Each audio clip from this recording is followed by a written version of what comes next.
The Baxter Building stood tall against the Manhattan skyline, its upper floors humming with energy. Inside, Drive, Reed Richards sat hunched over blueprints sprawled across a table, equations scrawled so furiously it looked like they'd burned into the paper.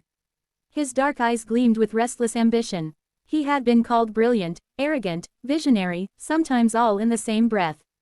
But Reed wasn't driven by vanity. He was driven by a single truth: the stars were calling. Humanity's future wasn't on Earth. It was out there, and he meant to prove it.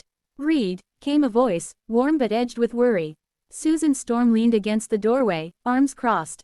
She had known Reed long enough to recognize when he was about to push himself too far. "You've been up all night again." Reed barely looked up. "I'm close, Sue, closer than ever. The calculations are right this time, the ship will hold." "Will it?" she pressed, stepping forward. "Because last time, the shielding. Last time I didn't account for the solar winds at launch." His voice cracked, not with doubt, but frustration. "This time, I have." Sue sighed, brushing a loose strand of blonde hair behind her ear. She admired his brilliance, yes. But she also knew how often Reed's genius walked hand in hand with recklessness.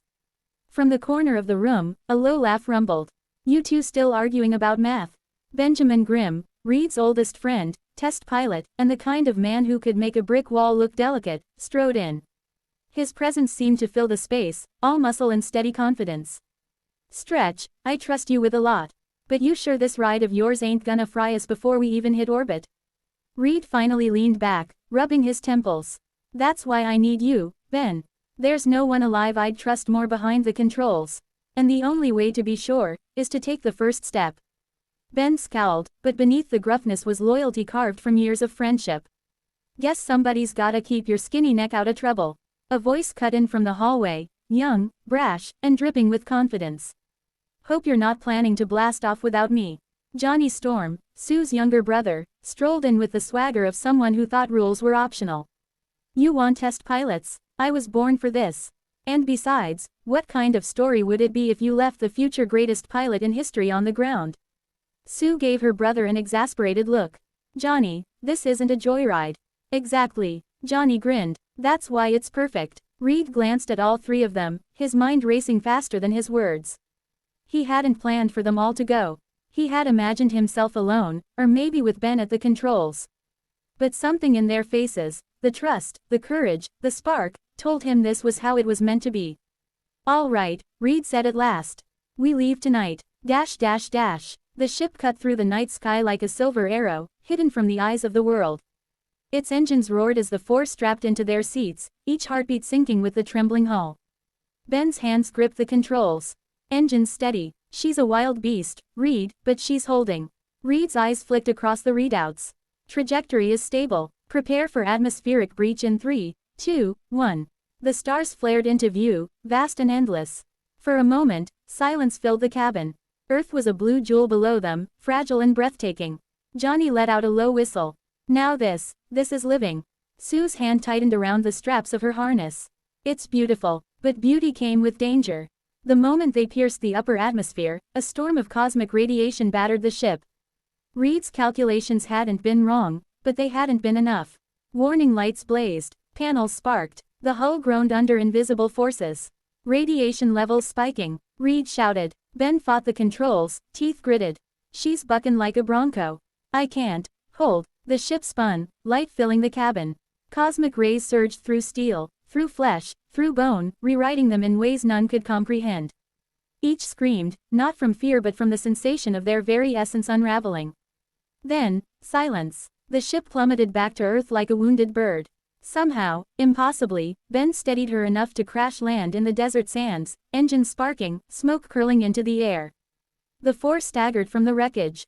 Alive, changed, dash dash dash. Johnny was the first to notice. His body shimmered with heat, and in a burst of flame, he ignited like a human torch. He panicked, flailing, then realized the fire didn't burn. He was the fire. "Holy, I'm on fire. Wait. No, I am fire. This is awesome." He shot into the air, trailing flames, laughing like a kid with a new toy. "Johnny," Sue called out, fear lacing her voice. Her own body flickered, and then she vanished completely. She gasped, realizing the desert wind moved through her as if she weren't there at all. Reed stumbled forward, his body stretching unnaturally, arms elongating like rubber.